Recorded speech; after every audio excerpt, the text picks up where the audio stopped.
And we are back again. Philly Neighborhood Film Watchers. We are Frankly Football. I'm your humble host, Brandon. And I got my man, 100 grand. Set it off, Chris, with me. Chris, we are dissecting each team's pre-draft outlook, standing, whatever word you may use. And we come into the end of the AFC East. Gotcha. With the AFC representative in the Super Bowl, the New England Patriots. Indeed. Chris, I don't think that the Patriots really need much to be a better team than they were last year. Okay. I feel like defensively, they were outstanding. Okay. From the coach down to the players. Okay. They were a stalwart on defense, but I feel like they need help on offense. So they're a really good football team. They just got a weak offense. That's what you think. Yeah, in my opinion, absolutely. Okay. I feel like a lot of teams that they played, and they did have what was statistically the third weakest schedule in league history. A lot of those teams weren't ready for the effect that Mike Vrabel had on Drake May. And that was something they just got taken by surprise a lot. But they didn't really stand out on offense in a lot of situations, in my opinion. Okay. I mean, I think what ended up happening is that Vrabel turned around and said, I got a young quarterback. Let me play really, really good defense because he's the defensive-minded coach. I want to play really, really good defense, run the football, protect them, and take shots when we can. I think by the subtraction of Stephon Diggs on the offensive side. Got his own troubles, saying that he going through whatever. Got his own things he like to do, But they need to add a piece offensively there. Absolutely. I also think they have to start trusting Travion Henderson a little bit more in the run game because he's so explosive. Yes. He can take it for 60 in a blink of an eye. So I think that's an issue. But I also think it's got to be a maturation for year 3 for Drake May to be able to take another step, and then that'll be able to help as well. Like I don't think that Drake May's outstanding accuracy numbers is sustainable or replicatable. He was incredibly accurate throughout the whole year, like over 70% completion percentage. Like he led the league in that if I recall correctly. Gotcha. And it's unfair to expect that year in, year out. Like you expect as teams, get used to a quarterback and also doesn't have as easy of a schedule. They're going to be stepping into a first place schedule. It's unfair to him to expect him to repeat that. That's true. But I also think they got to be able to get some help in their offensive line. Will Campbell was a nightmare as a first round draft pick and a left tackle. So I think he's going to have to make a seismic jump from what he was last year. So I think that'll help out in some areas. But I think Drake's going to be very careful with the football. But I do believe he does trust his arm. From what I remember watching him do in Carolina, he's known for putting up big numbers. So I think if they get adequate pieces, but I do think they are going to take a step back because I don't think they don't have the kind of wide receiver core for them to be dynamic down the football field. Diggs took a lot of pressure off of him. Kayshon Boutte is Kayshon is a solid number 2, but I don't think he's not a number 1. He's not a number 1. I don't believe that Romeo Dobbs is a number 1. He's coming by way of Green Bay to them. Right. So they definitely need a featured guy. With them picking at the bottom of the first round, they can definitely go out and get their guy, whether it is any of the receivers that are there. Let me see, man. I'm having a brain fart. Help me out, Chris. I mean, I don't think they're going to be in play for the top 3. I think with them picking at the end of each round, I think they'll be more enticing to continue. Like Casey Concepcion type guys, or they may, but I think that if the end of the first round, I think you strengthen a strength and get your green dot of the future at the end of the first round. Okay, so go ahead, continue. Yeah, so whereas their middle linebacker, I think you got his name pulled up, B. And I think what you do Robert Spillane, I think he's a little bit older.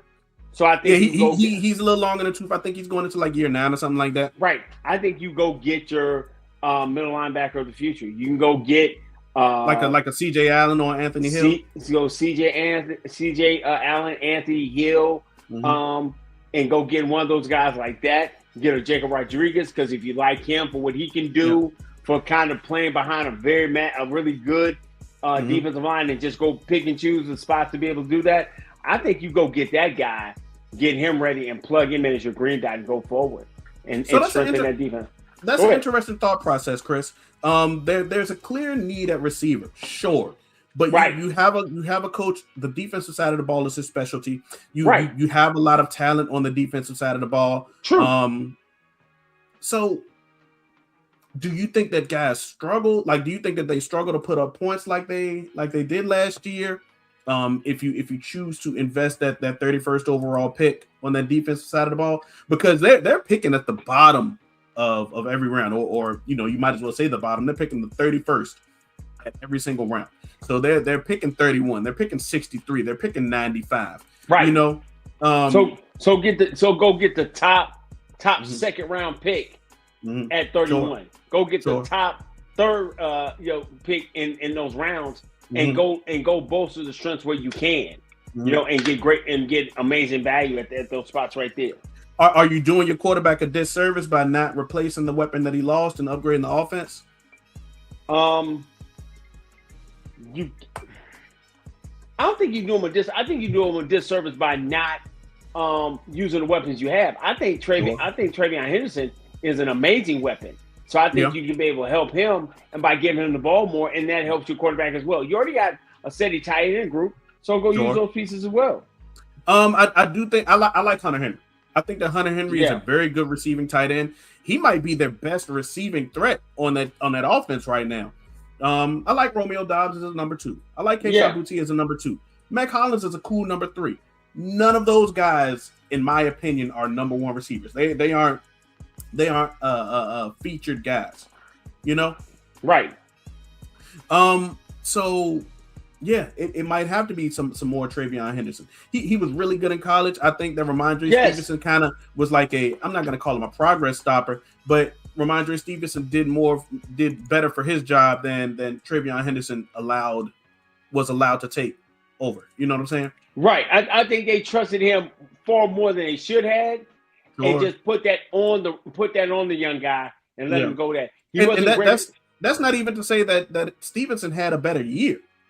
Travion Henderson, in my opinion, had a better year, but he just wasn't afforded the snaps. Right, that's what I'm saying. So go ahead and afford him the snaps, and I think that helps out your offense by leaps and bounds. Yeah, sure.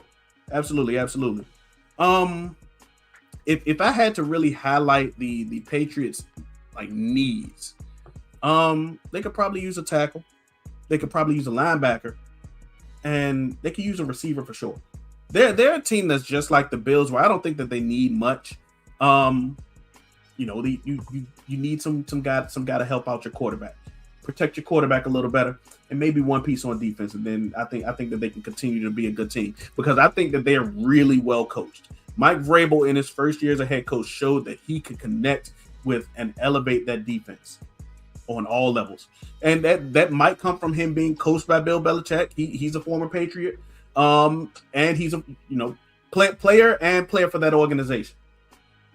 Absolutely. So I think you do that. I definitely think you do that. I think it's kind of, and I don't want to compare him to Brady, but I think if you give him comparable pieces along the way as he does that, and he uses his athletic ability, I think that helps him get to the next place. I think you do that, and that helps that offense exponentially by just growing together in the direction you want them to go. Absolutely. And that helps them. Absolutely, Chris. I think like we said, they got pieces all over that defense. Christian Gonzalez is right. He's been a shutdown guy. Yeah, he's an eraser. Yeah, absolutely. They took advantage of their free agency and brought in Kevin Byard, brought in Carlton Davis. Carlton Davis I think was there before this. But they brought in guys at different levels of this defense that I believe can help them. True. Yep. I think that's definitely what they're gonna be able to do. So, they got 3 picks in the. Like you said, they're 3 picks in the top 100. Yeah, 3 picks in the top 100. But they're all late. Yeah. So they're really a high second, a high third, and a high fourth. Yeah, absolutely. That is the best way to think about it. Absolutely. Because at a certain point, you're drafting talent from the next round. You know what I'm saying? There are never 32 first round talents. You know what I'm saying? At pick 31, you're drafting a second round graded player. Yeah. So if you turn around and go get the best wide receiver you can, you think, or at the value there, get them there. Go ahead and turn around and maybe get you another linebacker, get you another pass rusher. I think it works out, man. I definitely think it works out. They don't necessarily need an edge rusher, Chris, but if they decided to go out and get somebody like Zion Young, edge rusher Missouri, I think that he can improve that team. Harold Landry and Christian Barmore are great defensive players, and they run a 3-4. You know what I'm saying? So if you wanted Zion Young to be someone who can help you off of the edge, and they might move from the linebacker in that situation, right? Like an outside linebacker or something like that. He could improve that team. I mean, I think anybody putting in that situation, that organization with the coach that Vrabel is going to be able to get the best out of them. Yeah. No matter where they pick them from, things of that nature. So, I agree. I agree for sure, Chris. Yeah. The AFC representative will probably be different next year because I don't think they can pull that off again. What they pulled this year because they're going to have a tougher schedule, but. I don't think the Patriots are going into the tank as they've done the other, 5 years prior. I think they're still going to be there. I think they're going to challenge Buffalo this year to win that division. And it's going to be interesting. The reason for that is they got another year of consistency at coaching.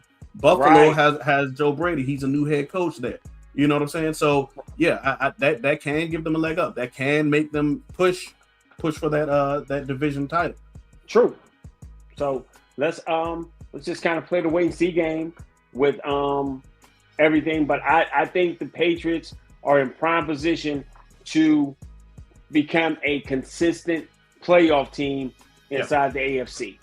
Yeah. I believe so. With the additions they can do this year in the draft and just keep building. Yep. Absolutely.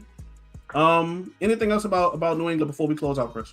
No, man, this has just been our fourth run, man, on the AFC, man. And this is just being the football junkies we are, man, because we love it, man. We absolutely love this thing. We want to dig into as much as we can as we get inch closer and closer to the draft. So between pro days, draft profiles, shows during the week, man, we frankly football, man. We the guys that come out here and just try to give you the best we can with the content we have and the information to give it to you, not just Cowboy fans, but NFL fans, man. Absolutely. But do the 4 things that we can not ask you to do enough of: to like, to share, to subscribe, and to comment. If you're a Patriots fan, you say, man, these jokers don't know what they talking about. And if we do say, hey, man, I kind of see that. But what about this? We love to interact, man. So always kick it with us, man. Yo, me and B are the dudes at Subway.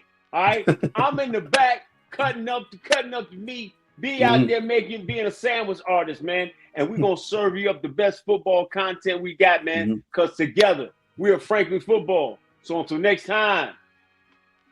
Peace.